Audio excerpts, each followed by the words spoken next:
We're now ready to take a look at the last of our activities in the address book app. And the Add Edit Contact activity, which you now see on the screen, is going to be displayed in two different scenarios within this app. When the user is working within the address book activity, if the user opens the menu and selects the Add Contact menu item, that's going to result in this Add Edit Contact activity being displayed with a set of empty edit texts so that the user can add in a new contact to the database. Now, the other case is when we're working from the View Contact activity. If the user decides to edit the currently displayed contact by opening the menu and selecting the Edit Contact menu item, this activity will be displayed, but in that case, the edit texts will be pre-populated with whatever information was already in the database for the specified contact. Now, as you look at the import declarations here at the beginning of the class, you'll notice that we've seen all of these different types before in either this app or earlier apps. So there's a bunch of things that we'll be doing here that we've actually seen previously. Now, as you can see here, the Add Edit Contact class extends activity, so it's just a subclass of the standard activity class. We have a private long integer called row ID, which is going to represent the contact's location in the database, the row ID in the database. And we have private instance variables for each of the edit texts that will be displayed within this activity.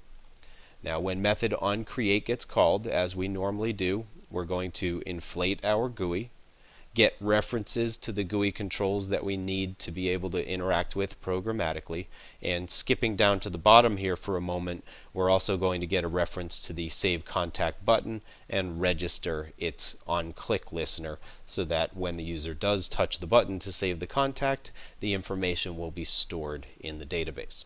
Now, the new part of this onCreate method is what I've now highlighted on the screen. Remember that when this activity gets launched, depending on which of the other activities launched it, there may or may not be a bundle of extra information that allows us to properly process the contact. So again, going back to the context of the address book activity, when the user selects to add a new contact, there is no additional information that we provide to this Add Edit Contact activity because we're creating a new contact from scratch.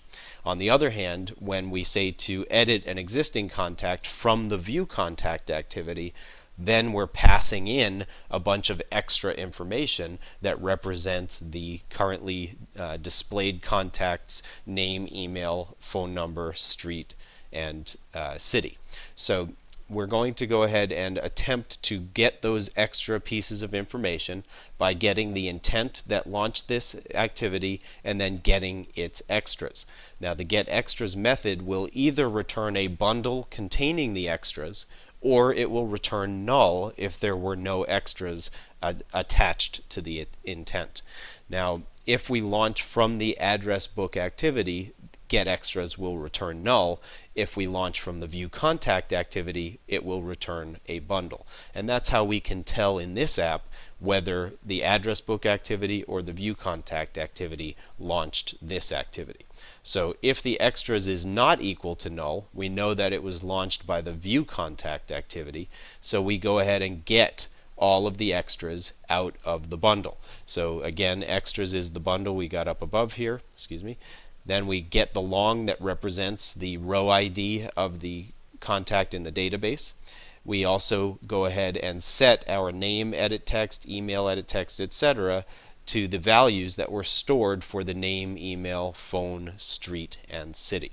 So we display all of the existing information for the contact, thus allowing the user to edit that existing information.